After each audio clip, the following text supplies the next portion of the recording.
De nuevo, gracias a todos y a todas, efectivamente, los valientes y las valientes que nos acompañan un sábado casi a la hora de comer.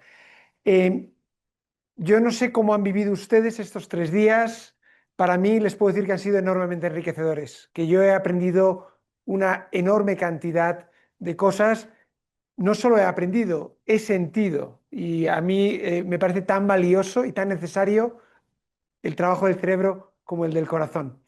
Miren, si se dan cuenta, en estos 3 días hemos hecho constantemente un juego de zoom. Hemos abierto hemos cerrado el angular para fijarnos en realidades muy concretas del Ecuador, de diferentes comunidades, de diferentes grupos en riesgo, en desplazamiento, vulnerables, pero también hemos abierto el angular a más no poder.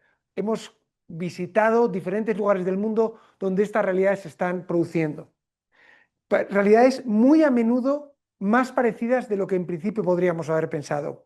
Y yo quería acabar esta sesión volviendo a abrir el angular de forma desmesurada, o sea, irnos ya a pensar y soñar en posibilidades de futuro, porque yo creo que los problemas que tenemos en nuestras comunidades de Ecuador son problemas de la humanidad. No son problemas solo de este país, son problemas que nos afectan a toda la especie humana. Y yo creo que tenemos que buscar ideas y propuestas que puedan ayudarnos a avanzar como especie, como humanidad. Y miren, yo todo lo que quería hacer en el tiempo que tengo es compartir con ustedes 3 ideas, solo tres posibilidades. Y recuerdan que al empezar a hablar hace 3 días, parece que han pasado 4 meses que estamos aquí, pero llevamos 2 días y medio, les hablé que mi manera de analizar lo que estamos viviendo es a 3 niveles. Empecé hablando de una crisis del sistema humanitario financiero, que lo que esconde este término tan abstruso es una crisis de la solidaridad, es decir, de cómo repartimos el dinero, la riqueza del mundo, dónde la colocamos. Y cada vez nos damos cuenta de que va menos dinero a las personas más vulnerables. Y este es un camino del que parece que no podemos salir. El segundo nivel les hablaba de la crisis del sistema humanitario legal, es decir, las normas que nos damos para proteger a las personas más vulnerables, sobre todo de la violencia y de los conflictos. Y el tercer nivel era la crisis del modelo de respuesta humanitaria, el cómo nosotros, creo que ha sido tú, Antonia, la que has dicho, y me ha encantado, somos organizaciones imperfectas. Somos organizaciones imperfectas trabajando en un mundo imperfecto. Pero creo que eso siendo cierto, no podemos quedarnos ahí. Tenemos que tratar de perfeccionar el mundo y por eso tenemos que tratar de perfeccionar nuestra manera de trabajar. Y algunas de las cosas que voy a compartir con ustedes muy rápidamente son cosas que me ha encantado porque se han dicho de diferentes formas a lo largo de estos 3 días. Miren, quería empezar con la primera parte, la crisis del sistema humanitario financiero. ¿Cómo repartimos los bienes de la tierra, los dones, el dinero que hay en el mundo? Y lo que sabemos, y empezamos hablando de esto, es que los países más ricos están cortando su financiación para proyectos de desarrollo y para proyectos humanitarios. Y entonces, hay muchas personas que dicen, hay muchas soluciones, tenemos que contactar con el sector privado, pero recuerdan que ayer hablamos de la ambigüedad de contar con el sector privado. Es estupendo, pero presenta desafíos para los principios humanitarios de los que tantos de los que hemos hablado aquí hemos hablado. Y yo les voy a proponer una propuesta, voy a contarles una propuesta en la que llevamos mucha gente trabajando unos años y en la que vamos a seguir trabajando. Porque si hay algo que quedó claro ayer, ¿recuerdan cuando les puse la gráfica de la riqueza y pobreza? Vivimos en un mundo radicalmente más rico. O sea, lo que es increíble es que el mundo es mucho más rico ahora que hace 25 años. Y sin embargo, sentimos que ese dinero, esa prosperidad, no llega a una cantidad enorme de comunidades.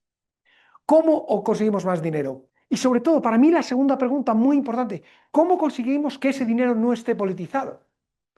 ¿Cómo conseguimos que ese dinero no dependa de que un presidente en Estados Unidos se levante por la mañana y decida que ya no quiere ayudar a los niños de Ecuador? Y eso para mí es fundamental, porque si recuerdan, cuando nos compartió uno de sus proyectos, la Oficina Internacional de Migraciones, al final aparecía orgullosamente la bandera de Estados Unidos. Claro, es estupendo tener una bandera, el problema es que esa bandera un día está y el día siguiente ya no está. Depende de un señor. Y esta fue la pregunta que nos hemos hecho desde hace mucho tiempo muchas personas. ¿Cómo conseguimos desvincular la financiación humanitaria y desarrollo de los gobiernos? Y la realidad, y aquí empecé el primer día, la ayuda humanitaria se ha desmoronado en el año 2025. Y a quien preguntas a todas las organizaciones, esa financiación se ha venido para abajo. ¿Qué hacemos?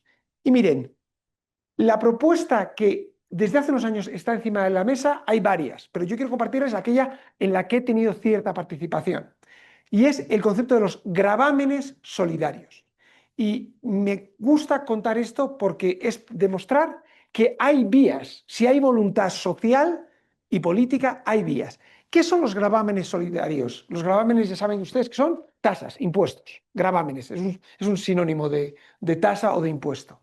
Miren, los gravámenes solidarios son impuestos sobre sectores de la economía que en gran medida están infragravados, infratasados, y sin embargo contaminan el planeta.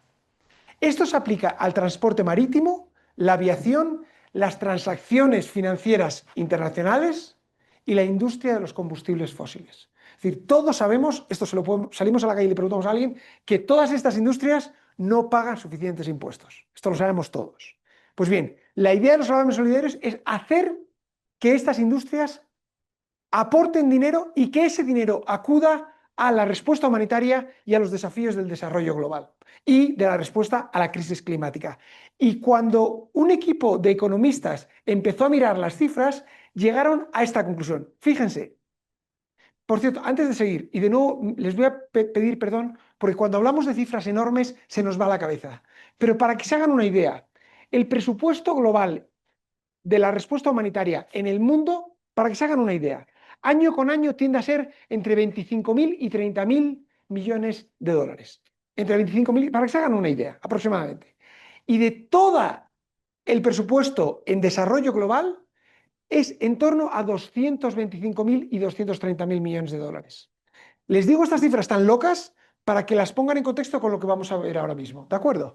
Si este impuesto se llevara a cabo, estos gravámenes solidarios, ¿qué dinero se obtendría? Miren, un impuesto global de 0,1% sobre las transacciones de acciones y bonos, o sea, la transacción financiera global, podría recaudar hasta 418.000 millones de dólares al año.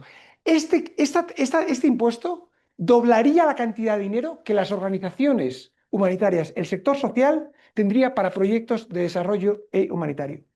Un impuesto sobre el transporte marítimo de $100 por tonelada de dióxido de carbono que está contaminando el planeta podría recaudar 80.000 millones de dólares al año, triplicar la cantidad de dinero que gastamos en asistencia humanitaria globalmente.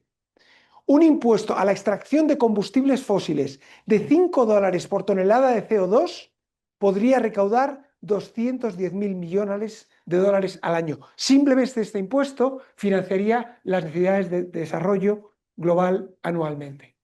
Y claro, yo estoy seguro, estoy pensando ahora, seguro que hay alguno aquí diciendo, o alguna diciendo, Gonzalo, esto es imposible. ¿De qué me estás hablando? Y miren, quería compartirles que esta idea se lanzó de forma formal en un grupo de trabajo en la COP28. Saben que la COP es el encuentro global de organizaciones y actores que trabajan sobre las realidades del cambio climático. Se celebra una vez al año, hace 2 años fue en los Emiratos Árabes Unidos. Y se decidió entonces que para el año 2025, es decir, para hace 4 meses, una propuesta concreta de gravámenes solidarios se presentaría en la COP30 en la ciudad de Belém, en Brasil. Se hizo un trabajo precioso para diseñar y tratar de concretar estos gravámenes solidarios en esos 2 años. Y saben, cosas que dan esperanza. Miren, aparte hubo una serie de países en el mundo que se sumaron a esta iniciativa. O sea, no todo va mal. Yo, como verán aquí, España fue uno de los países que tomaron liderazgo y ahí un grupo de personas estuvimos colaborando. Esto podríamos hacer casi un trivial de banderas. Aquí hay unas más fáciles que otras, ¿verdad? Porque Francia yo creo que la reconocemos, ¿verdad? Pero luego ya las cosas se complican. Colombia, Colombia también la conocemos, España también, Dinamarca también es de las fáciles. Más difícil, Kenia. Muy bien, hay puntos para Kenia. Pero ya aquí las cosas, esta está muy cerca de aquí. Bueno, cerca, relativamente cerca. Antigua y Barbuda, las islas en el Caribe, Senegal, Barbados y las Islas Marshall, que son unas islas en el Pacífico. Y todos estos países, cuando la gente me dice, Gonzalo, esto de los gravames solidarios es imposible, cada vez hay más países que entienden que esa es una vía de financiación. Por un motivo, los países están endeudados, no quieren gastar. Hasta los países más ricos del mundo consideran que están endeudados y que no quieren gastar.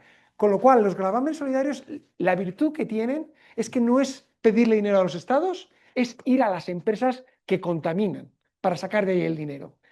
¿Y saben qué otra cosa se hizo aparte de coordinar esta red de estados partidarios? Miren, se organizó una consulta global y para mí esto es transformador.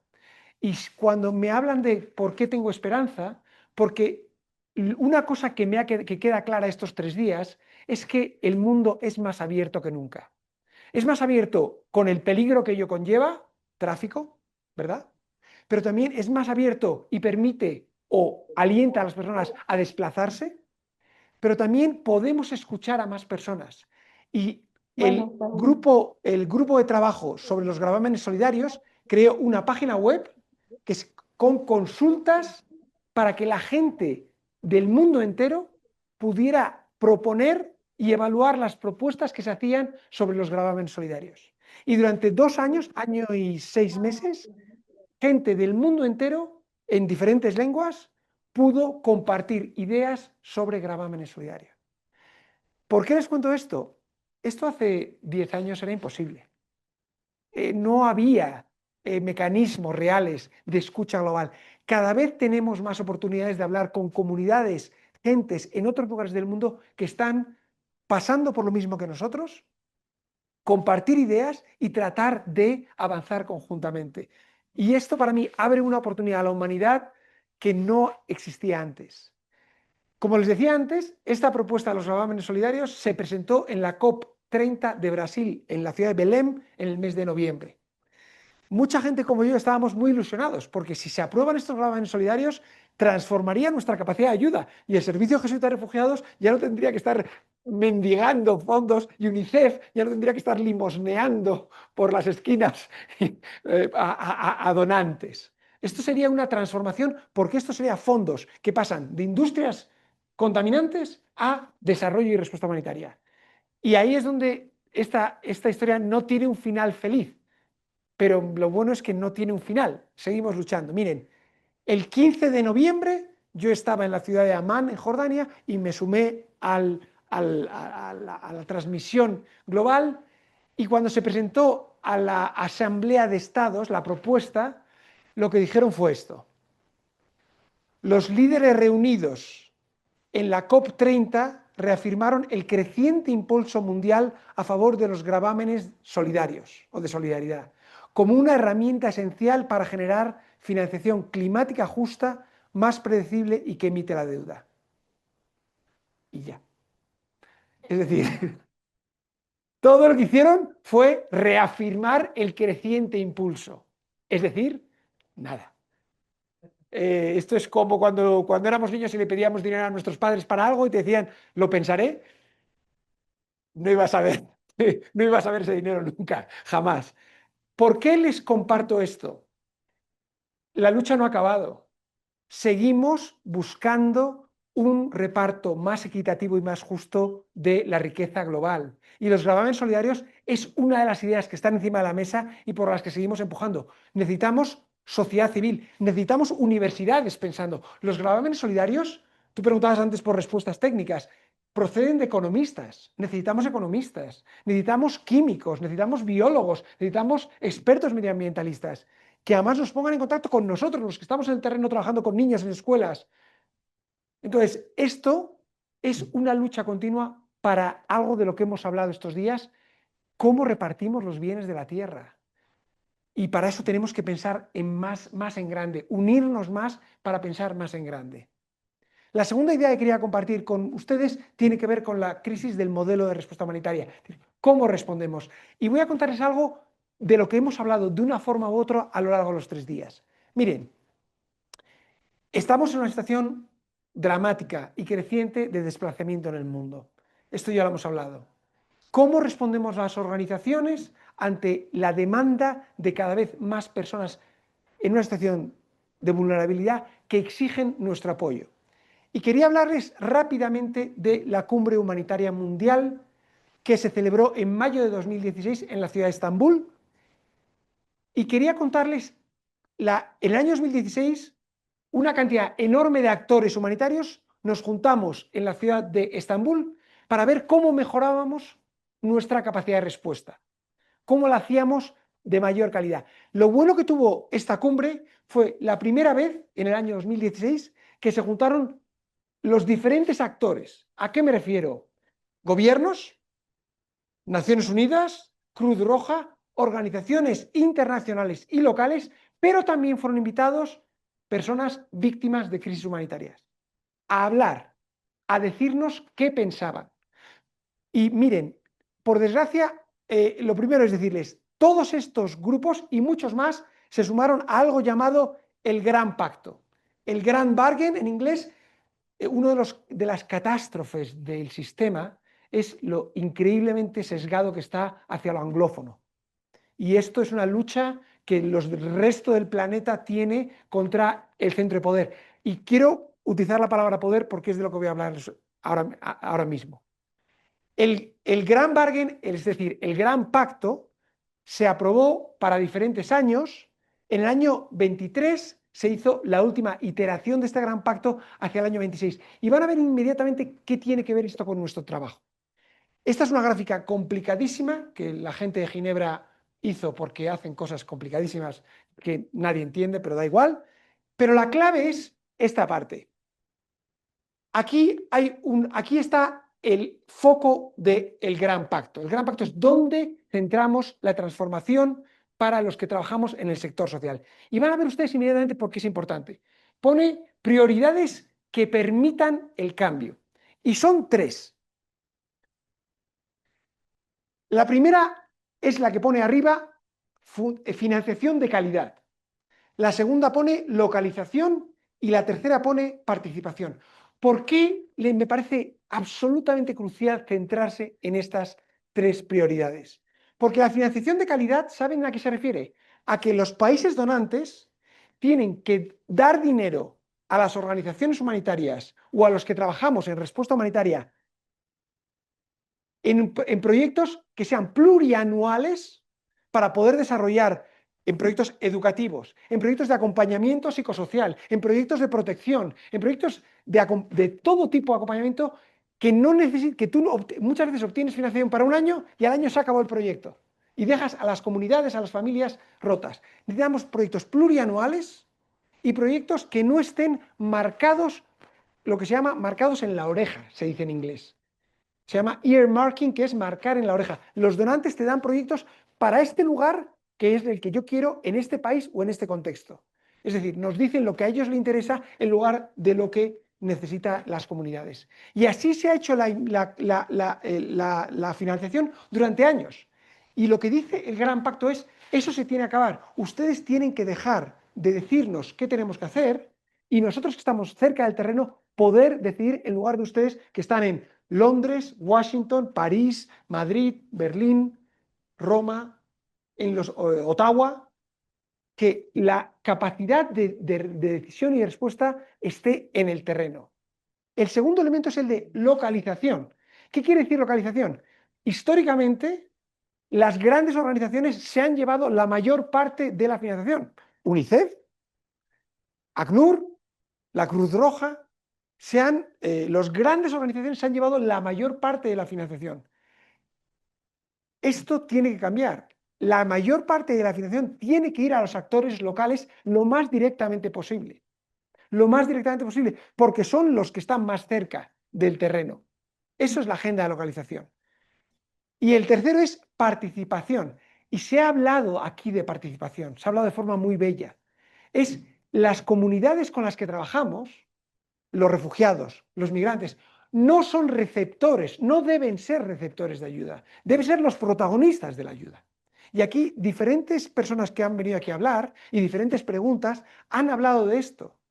Tenemos que cambiar ese modelo históricamente vertical, asistencial, de yo, organización humanitaria, doy a ti y tú me agradeces, a un modelo en el cual, primero, las personas con las que trabajamos tengan voz en lo que reciben, capacidad de retroalimentación, que ya se ha dicho, es decir, que necesitamos tener una información veraz de qué piensan sobre lo que sobre nuestro trabajo y tienen que tener capacidad de decisión sobre cómo quieren ellos utilizar esos fondos. Y ahí es donde los proyectos de transferencia de efectivo han transformado en los últimos 10 años buena parte de la ayuda humanitaria. Porque antiguamente sobre todo era dar cosas. Yo vengo con mi saco de maíz y se lo doy a usted. Yo vengo con mi aceite y se lo doy a usted. Cada vez más se prioriza la posibilidad de que la gente reciba dinero y los adultos puedan decidir, como querríamos cualquiera de nosotros, en qué gastamos el dinero. Y me detengo en una cosa.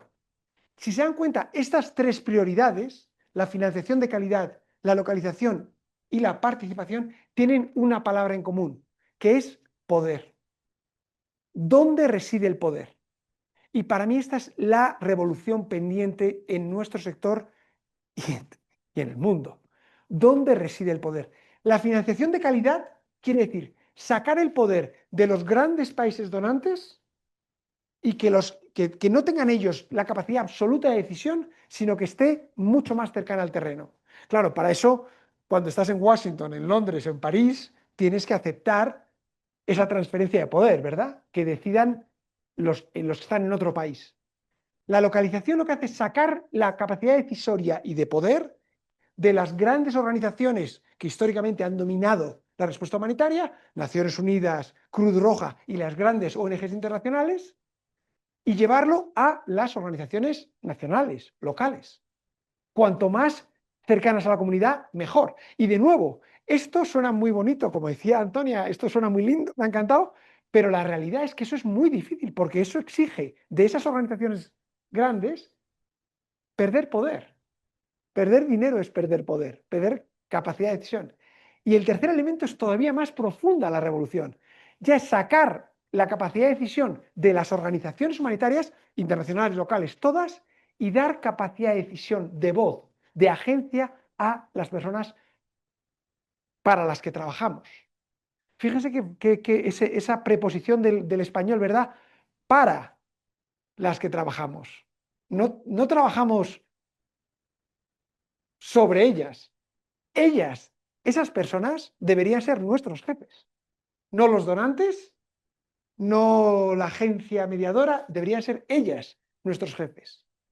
Y todo esto, si se dan cuenta, lo bonito para mí que tiene el gran pacto es que en el fondo de lo que habla este gráfico infernal y este, que son gráficos infernales como tantos gráficos, habla de algo muy profundo, muy valioso y muy necesario. Sacar el poder de donde está y llevarlo lo más cercano a las víctimas. Y para mí esa es la tarea que tenemos pendiente como sistema humanitario. Y la tercera idea que quería compartir con ustedes, aquí ya me vuelvo loco si no les importa, es hablar del sistema humanitario legal. Porque también empezamos a hablar de ello, ¿verdad? Como las leyes colectivas que nos dimos para proteger a la humanidad de la violencia están siendo dinamitadas delante de nuestros ojos. Las convenciones de Ginebra han saltado por los aires, pero han saltado por los aires no por parte de grupos pequeños de violencia, que también, sino también por parte de estados, de los estados más poderosos.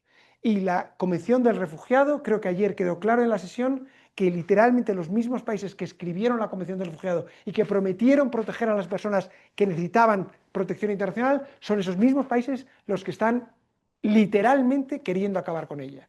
No cumpliéndola, sino están activamente socavando la Convención de Refugiados. Y para mí la pregunta fundamental es cómo cambiamos este mundo crecientemente violento, crecientemente insolidario. Y aquí podríamos tener un debate que nos llevara una vida. Pero yo quiero soñar a lo loco. a lo más alto, e irme a la estructura única que tenemos de gobernanza global en el mundo, que son las Naciones Unidas. A día de hoy, la única institución global con capacidad o ambición de gobernanza global son las Naciones Unidas. Y las Naciones Unidas tienen 6 órganos. Y voy a ir rápidamente, pero me quiero centrar en uno de ellos porque si hay una palabra que creo que tenemos que pensar en ella, es en la palabra poder. ¿Dónde está el poder? ¿Y cómo cambiamos el poder de manos? Esa es la tarea.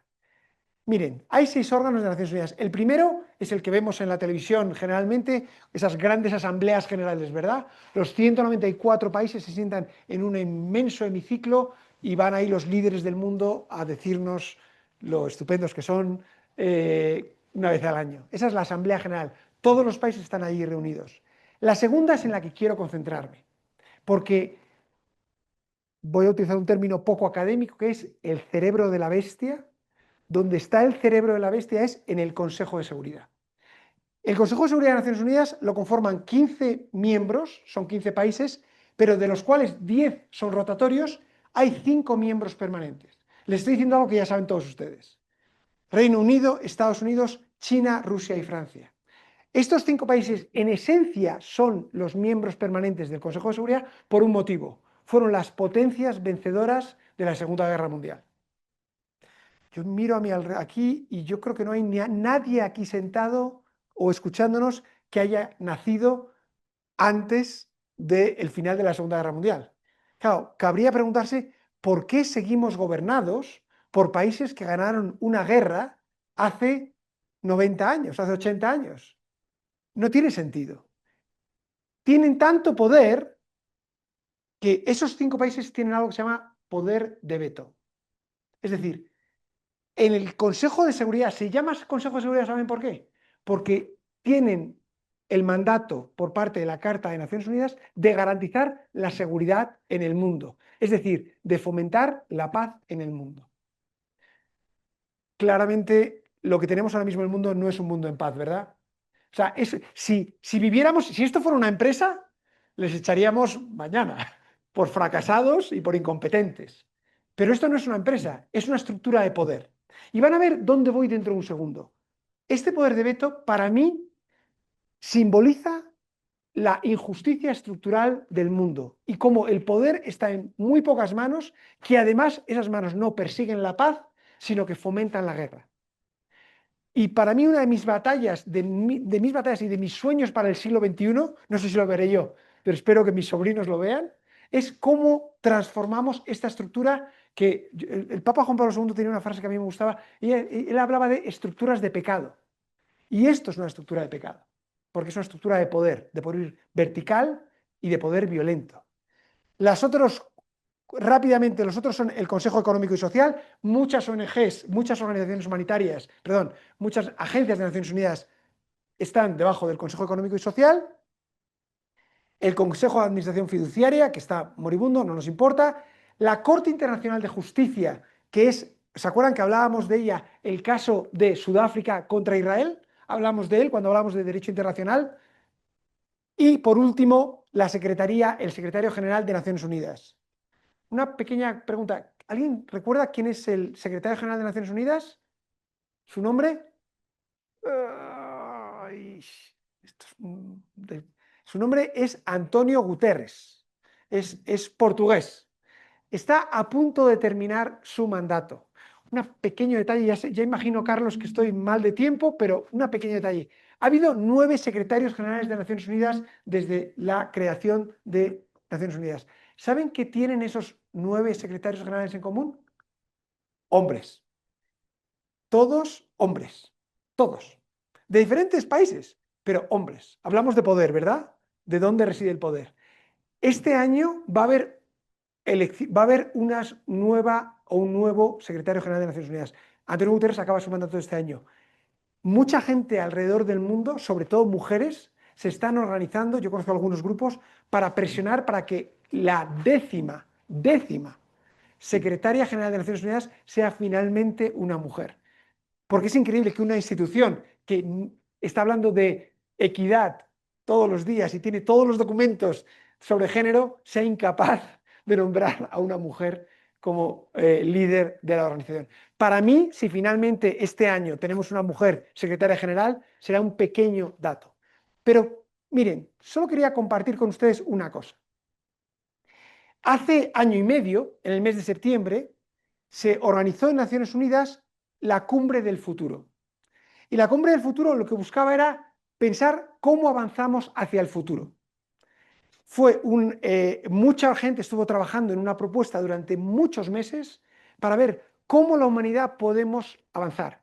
¿Por qué les hablo de este documento de Naciones Unidas? Porque fue la primera vez en 80 años que se dijo que se iba a discutir el derecho de veto de los 5 miembros permanentes del Consejo de Seguridad de Naciones Unidas. Hablando de cambios en la historia de la humanidad, ¿verdad? Esto, por primera vez, Naciones Unidas iba a hablar de la estructura de poder y de cómo podíamos cambiar esa estructura de poder.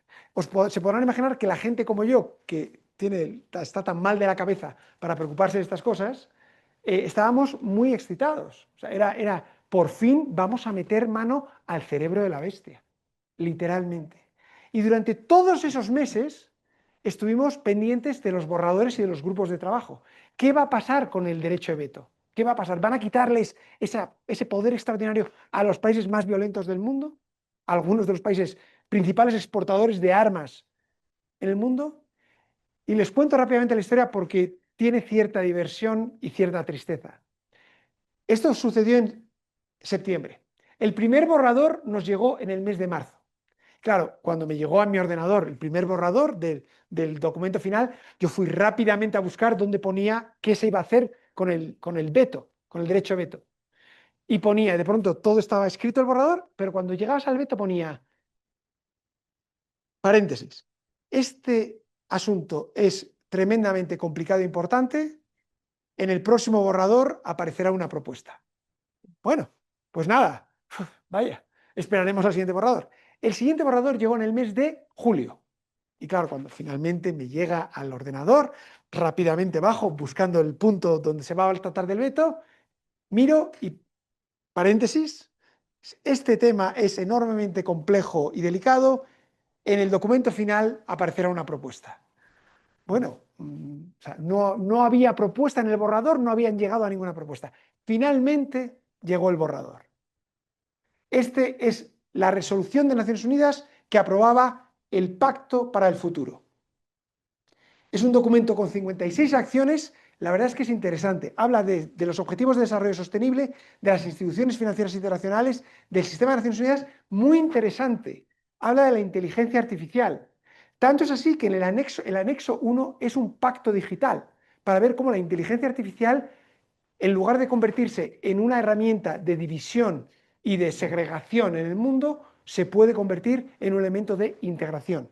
Y hay un anexo 2, que son la declaración sobre las generaciones futuras sobre temas medioambientales. Pero se pueden imaginar que yo lo primero que hice cuando tuve el documento final fue ir a buscar finalmente qué vamos a hacer con el tema del veto y el Consejo de Seguridad de Naciones Unidas. Y les voy a leer rápidamente. La acción 39 de esas 56, la 39 se titula Reformaremos el Consejo de Seguridad reconociendo la urgente necesidad de que sea más representativo, inclusivo, transparente, eficiente, eficaz y democrático y tenga más rendición de cuentas. Como pueden ustedes ver, todos los adjetivos que encontraron en el diccionario los pusieron allá, están todos. Y les voy a leer lo que dice sobre este tema. Primero, hay que reparar con carácter prioritario la injusticia histórica cometida contra África y, tratando a África como un caso especial, mejorar la representación de las regiones y los grupos que están infrarrepresentados en el Consejo de Seguridad o no tienen representación. Como América Latina, no hay ningún país de América Latina como miembro permanente del Consejo de Seguridad, el Caribe o Asia y el Pacífico. Es decir, bueno, ya nos dicen que eso hay que repararlo. No nos dicen cómo, pero nos dicen que hay que repararlo. Pero yo quería saber qué iba a pasar con el veto, porque todo esto está muy bien, pero ¿qué ocurre? Porque para mí, recuerden, esto es literalmente un símbolo de poder por parte de los más violentos. Esto es un símbolo de poder. Sigo leyendo. Hay que ampliar el Consejo de Seguridad para que represente mejor la composición actual de las Naciones Unidas y refleje las realidades del mundo contemporáneo y aumentar la representación de los países en vías de desarrollo. Muchas gracias. Seguimos adelante. Hay que continuar estudiando la cuestión de la representación de los grupos interregionales, es decir, de los grupos de África multirregionales. De nuevo, muchas gracias. Fíjense el lenguaje, porque es interesante. Hay que continuar estudiando. Esto, volvemos a lo de antes. Esto es como voy a pensar lo de darte el dinero. Pero bueno, yo seguía esperando que apareciera lo del veto. ¿Por qué es tan relevante lo del veto? Miren, este es el uso del veto en resoluciones del Consejo de Seguridad de Naciones Unidas sobre temas de paz. O sea, las resoluciones del Consejo de Seguridad literalmente van encaminadas a llevar paz. Pero si ven, los diferentes países del mundo, los 5 que tienen poder de veto, lo utilizan constantemente. Fundamentalmente hay 3 países que utilizan el veto para vetar todas las resoluciones que pueden afectarles a ellos o a sus aliados en temas de guerras. Y no se van a sorprender ustedes. ¿Quiénes utilizan sobre todo el sistema de veto? A partir del año 92, que es esta franja roja, China, Estados Unidos, China 16 veces, Estados Unidos 82 veces, Rusia 120 veces. Es decir, ¿qué sucede efectivamente? Los 3 países más poderosos, con mayor armamento, con mayor exportación de armamento en el mundo, detrás de la mayor parte de guerras y conflictos en el mundo, ponen veto a que ninguna decisión colectiva pueda poner un freno o una cortapisa a esas guerras, para que haya actuación común. Y esto, si se dan ustedes cuenta, si lo vinculan a una de mis primeras diapositivas de hace 2 días, vivimos en un mundo más violento. No toda la violencia, por supuesto, es responsabilidad de los estados, pero una gran cantidad de ella sí. ¿Por qué hay tanta violencia en un país como México o en un país como Haití? ¿De dónde salen las armas que permiten toda esa violencia? ¿Quién las produce? ¿Quién las hace? Sabemos todos quién las hace. Entonces, ¿cómo acabamos con este sistema que un Consejo de Seguridad que lo que hace es generar inseguridad? Y aquí finalmente llegué al punto en el que se hablaba de el veto. Y esto es como en los partidos de fútbol, los que sean aficionados, cuando ven que el delantero está a punto de marcar, se ha quedado solo delante de la portería, ya no tiene, el portero está fuera, está solo delante, hace así, y hace todo el estadio hace, y falla, y hace todo el estadio. Oh. Pues es un poco la sensación que yo tuve cuando llegué aquí a este punto. Mire, ¿qué dice el Pacto para el Futuro sobre el veto de los países más poderosos del mundo? Dice, la cuestión del veto es un elemento clave en la reforma del Consejo de Seguridad. Intensificaremos los esfuerzos por llegar a un acuerdo sobre el futuro del veto con debates sobre la limitación de su alcance y uso. Punto. Y fíjense en lo que hemos estado hablando estos días y de lo que estoy hablando ahora. La situación es dramática. Todo lo que hemos hablado estos 3 días nos hace perder el sueño, nos duele. Los que están junto a las personas que sufren lo viven de forma mucho más cercana, pero cualquier ser humano con conciencia en el planeta lo sufre. Y yo les mencioné brevemente a un filósofo, a John Rawls, ¿recuerdan? Hablamos del primer día.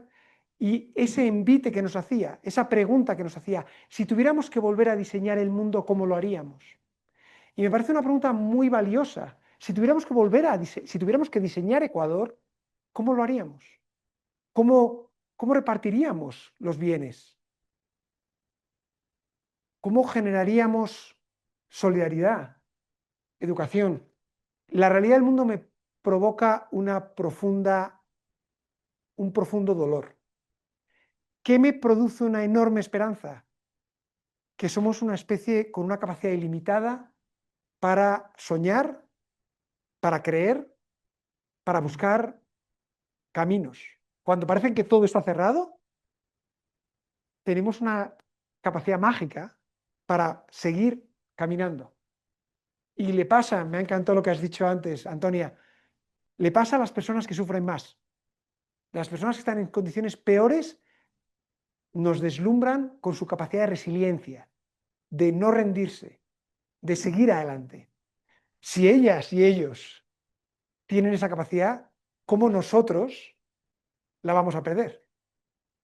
Y si hay algo que ha aparecido a lo largo de estos 3 días, es la cantidad de problemas por todo el mundo y aquí en Ecuador, la cantidad de problemas, y si piensan ustedes, y la cantidad de soluciones. Organizaciones como el Servicio de Gestión de Refugiados, como la Oficina Internacional de Migraciones, como UNICEF, como la universidad, como la PUCE, proponiendo caminos hacia adelante. En una cantidad enorme de ideas, en lo más local y en lo más grande. Gente soñando con transformaciones, queriendo cambiar esa estructura de poder que nos ha llevado al dolor, a la desigualdad, a la contaminación. Y voy a repetir, voy a hacerme eco de las palabras que han dicho muchos de los que han pasado por aquí. Gracias a la PUCE por convocarnos, por juntarnos, porque yo salgo alentado.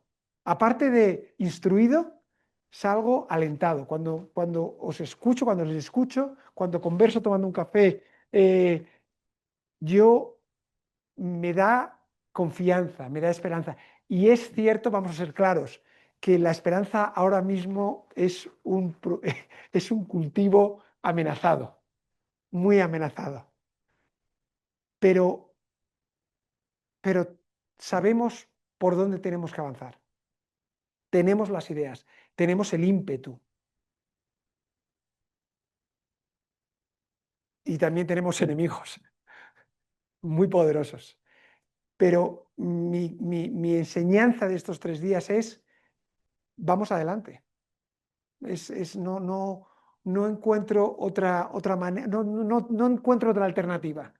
Esos niños de los que nos hablaba Antonia, esas comunidades de las que nos hablaba el Servicio de Gestión de Refugiados, creo que no deberían permitirnos ni la desesperanza, ni bajar los brazos, ni perder la esperanza, ni perder la confianza en nosotros y en nosotras. Yo no sé si hay alguna, no sé cómo andamos de tiempo, me he puesto a hablar y ni he mirado el reloj, no sé cómo andamos de tiempo. Nos hemos pasado de tiempo, perdónenme, es un defecto que tengo. No sé si hay alguna pregunta, no sé si hay alguna última pregunta, comentario, alguien que quiera decir algo, pues ¿tú quieres decir algo? Entonces, adelante. Eh, bueno, solo quisiera agradecer el propiedad de la universidad a todos los que organizaron esto. Para alguien que está empezando, es algo muy bonito, muy esperanzador, es aprender todo. Muchas cosas que nuevamente tal vez en mi área no las aprendí. Entonces agradezco muchísimo a todas las personas que están aquí porque es una esperanza nueva y tal vez es como abrir oportunidades de puertas a otras áreas, otras carreras, otras personas que no conocíamos de esto y es muy lindo y en realidad les agradezco mucho a todos por esto, por esta reunión. Yo creo profundamente, yo creo que el agradecimiento es un sentimiento revolucionario realmente. Desde el agradecimiento se puede avanzar. Gracias a todos.